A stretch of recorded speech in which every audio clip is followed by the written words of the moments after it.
Halo semuanya, izin memperkenalkan nama saya Jonathan Christopher.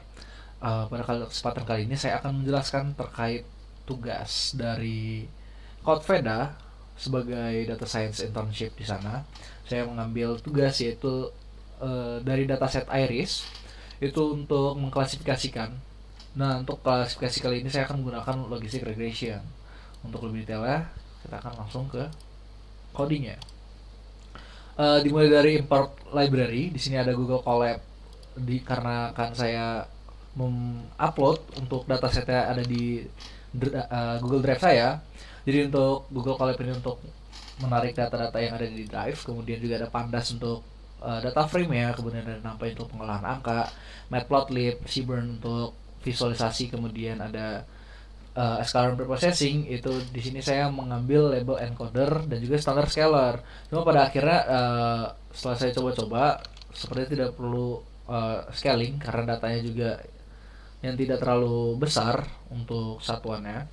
Kemudian juga ada train test split yang saya ambil untuk membagi data jadi train dan juga data test.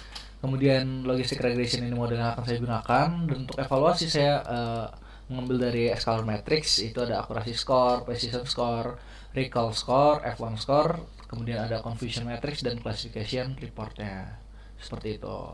Kemudian ini untuk tahapan persiapannya yaitu load dataset dengan mengas Google Drive tadi. Kemudian saya menginput path dari dataset tersebut. Kemudian untuk read datasetnya menggunakan library Pandas yaitu read CSV karena datasetnya berbentuk CSV. Setelah dataset berhasil di load, itu dimulai kita masuk ke tahapan pertama yaitu data understanding. Oke, dan untuk tahapan pertama itu kita melihat jumlah baris dan juga kolomnya, dan shape-nya, kemudian juga tipe datanya.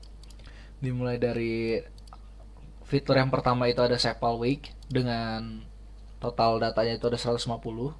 Keseluruhan data ini ada 150 dengan tipe data float, dan sepal width juga float, dan selanjutnya. Kemudian untuk statistik dasar ya menggunakan memanfaatkan dari library Pandas juga yaitu .describe. Itu untuk melihat statistik dasarnya. Di sini ada count-nya tuh jumlah datanya, kemudian ada rata-rata, ada STD-nya, ada mean 25 untuk 25%-nya sampai 50, 75 dan max-nya seperti itu.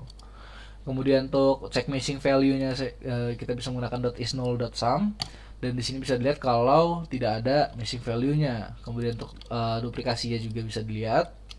Dan terakhir untuk understanding-nya itu saya melihat distribusi label ya. Yaitu di sini dari dataset Iris yang disediakan itu distribusi label ya itu dibagi menjadi 3. Baik, kita sambil menjalankan programnya.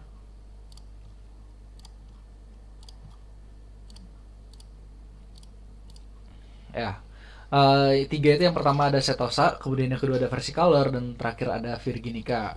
Nah, masing-masing spesies itu memiliki 50 dataset. Jadi total ada 150 seperti itu. Kemudian ini untuk visualisasi pair plot ya.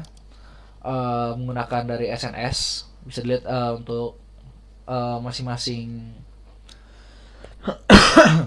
masing-masing dari penyebaran fitur ya. Ada sepal length, sepal width, ada petal length dan petal width-nya. Seperti ini. Dan bisa dilihat berdasarkan dari visualisasi ini bahwa data yang ada yang disajikan itu mirip untuk kasus linear. Datanya berbentuk linear. Oleh karena itu nanti pada saat modeling saya akan menggunakan logistic regression karena logistic regression bisa dibilang cukup baik untuk studi kasus data dengan bentuk linear. Kemudian di sini ada correlation heat map. Di sini bisa dilihat untuk korelasi heat map-nya yang paling dominan emang di sini karena fiturnya hanya 4, jadi keempat fiturnya tersebut akan digunakan.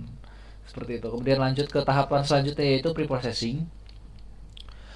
Seperti yang saya sudah bilang, preprocessing di sini saya menggunakan label encoder untuk mengencode dari spesiesnya.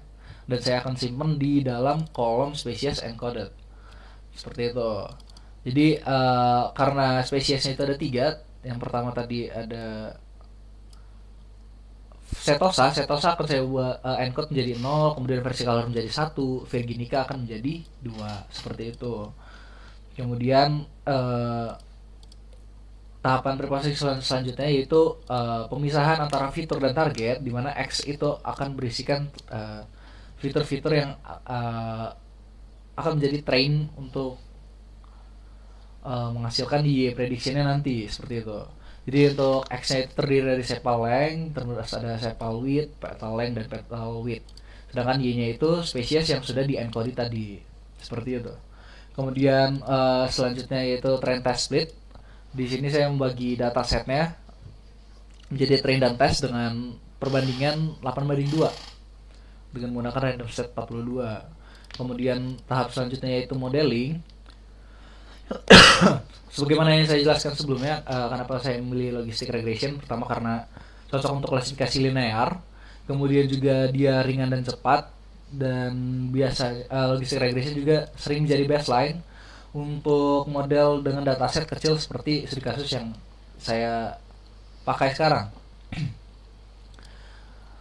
Kemudian hasil evaluasinya itu saya menggunakan accuracy score, precision, recall, dan F1. Dan setelah dites, itu hasil dari dataset ini skornya itu 1 untuk keseluruhannya, seperti itu.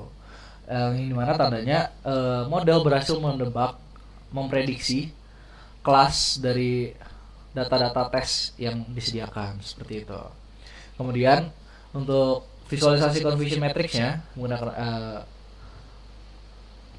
bisa dilihat kalau dari 10 kasus yang setosa itu 10-10-nya benar, kemudian ada 9 kasus versicolor dan 9-9-nya juga benar sesuai prediksi, dan virginica 11 dan juga sesuai prediksi, seperti itu.